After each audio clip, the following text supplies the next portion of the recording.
There's a new dark fantasy manga coming out right now called Dead Rocks, being released monthly by the acclaimed hiro mashima of FairyTail fame.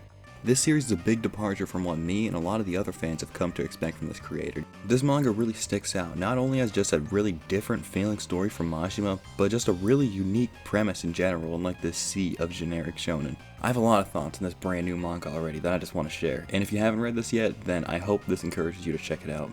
Leave a like for the dark algorithm overlords, and subscribe for more random anime manga stuff. So this series starts out with our main boy Yakuto taking his entrance exam to enroll in the demon school Dead Rock, where the principal of the school is literally the god of the underworld.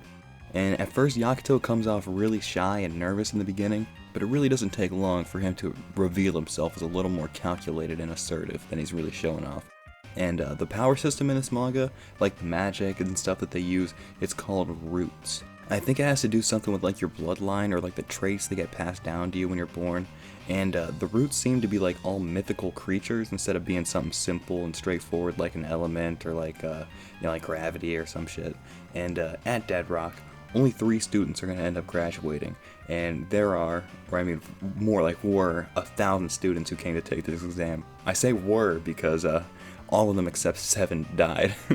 And I find it really damn funny that before this manga dropped, the creator, Mashima, was seriously hyping this up as a dark fantasy, which got me, and I'm sure just the rest of the community, hyped, because it's such a wild thing to consider, that the man who is known for making, I guess like more like the family-friendly kind of stories to simplify it, but it seems like he's kind of backtracked on the statement, at least a little bit, because now, on the very first page, it says Dark Academy Fantasy.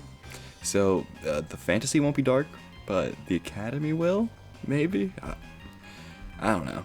But there really are dark moments in here. Like, yeah, killing nearly 1,000 people at the beginning of the manga is one way to really explain that to the readers. But at the start, there's a man who stepped on Yakuto, and it was treated as like a funny moment where everybody thought he was dead. And then he knocks over the guy who steps on him, and that kills 10 people. So needless to say, they're already using death as more like a comedic thing rather than taking it seriously.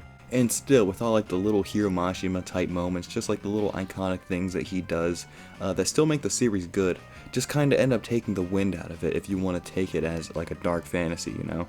And on top of that, there's already been basically like 2 death fake-outs, so it's really hard to just want to care. I don't think there's any other time or any other series that I would really take this that seriously or care that much, but you know, it's just the fact that he built this up as a dark fantasy that I'm really even bringing it up in the first place.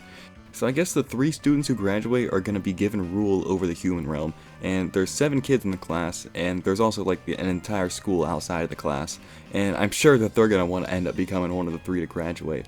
So this is going to make for a really interesting story, and knowing that some of the main cast could actually get killed off, it does make it a little more exciting to say the least.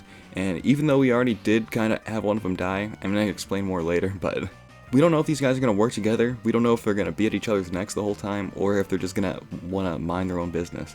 It was really hard for me to get a gauge on Yakuto at first, but once they end up all getting into class, he kind of makes his goals very clear, and it kind of changes the way that we're going to go about this story really. So Yakuto's asking the teacher questions about ruling over the human world and stuff, and he's talking about humans are scum and they're worthless, and Yakuto doesn't like that. So, right in front of the class, right in front of everybody, he just presses Alt F4 on Homeboy. Yeah, and just smashes bro's head in. Yeah, it's gone. So yeah, that's pretty cool. So then Yakuto explains to his now disturbed classmates that he enrolled in the school not to rule over human world, but to kill God. Yeah, so he believes the principal of the school and the ruler of the underworld who calls himself God is a fake. And Yakuto says his ultimate plan is to restore Demon Realm to its true state. Whatever that means. I mean, I take it that he's lying or he's hiding the truth a little bit, because it seems he's got a little more in mind than just restoring Demon Realm. But I don't know. And if anything, I'm sure it's going to be a while until it's fully realized. So yeah, our main character here is Yakuto, and he has dragon roots, which seems to be pretty overpowered already, and everybody who's seen it make comments about it, so I'm assuming it's really rare. And then for the rest of the class, next up we have Freyr, who has Ifrit roots, and I think that's like Fire Demon or something, because you see her setting shit on fire and making comments about setting people on fire. And she's taken a liking to our main boy already for what he did to the teacher. Yeah, this girl probably isn't okay in the head, but that's alright, because there's a top contender for best waifu.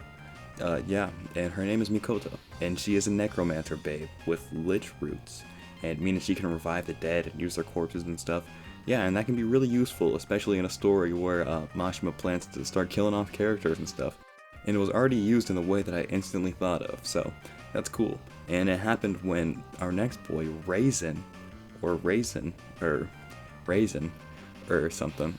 I don't know. What a non-intimidating name, Raisin. But yeah, he died in the cafeteria to the chef because he killed some people, and the chef took their bodies and wanted to eat them. And Raisin didn't like that, and he fought back and died. Yeah, it showed a little flashback with the princess and this guy's Final Fantasy VII Buster Blade sticking out of her with very little context, but it was talking about demons and eating her or something. But it did end up showing how this guy's not just gonna sit by and watch this chef casually eat these people. And yeah, he ended up dying for it. So I wonder how this guy's gonna go on and end up achieving his goals and stuff, because it seems like he's got a little more to him in mind. But yeah, you don't see him use his power at all, and he has Orochi roots.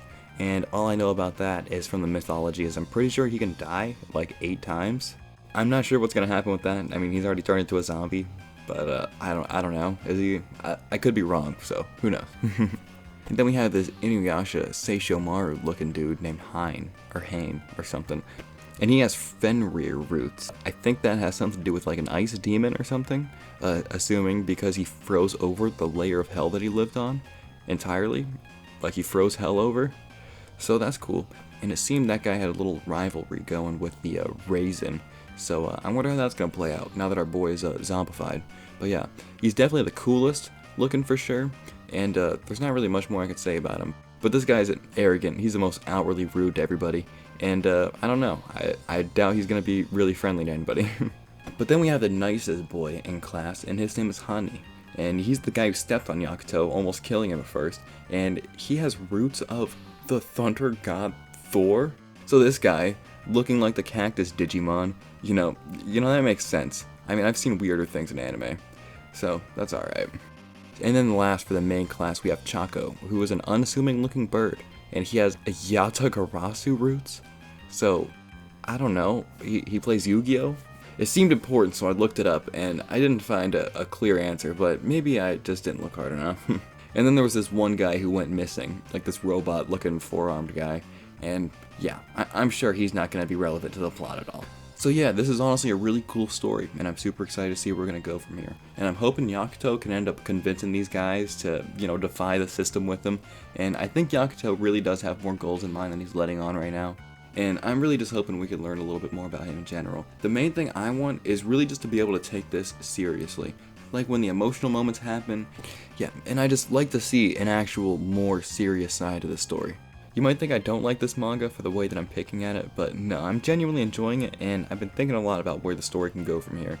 And I definitely want to talk more about it later in the future. I don't know if it'll end up being individual chapters or just specific ideas or things I want to talk about at that time. And I'm feeling the same way with like Part 8, like I just don't know where I want to go with it. But I still want to do stuff about it.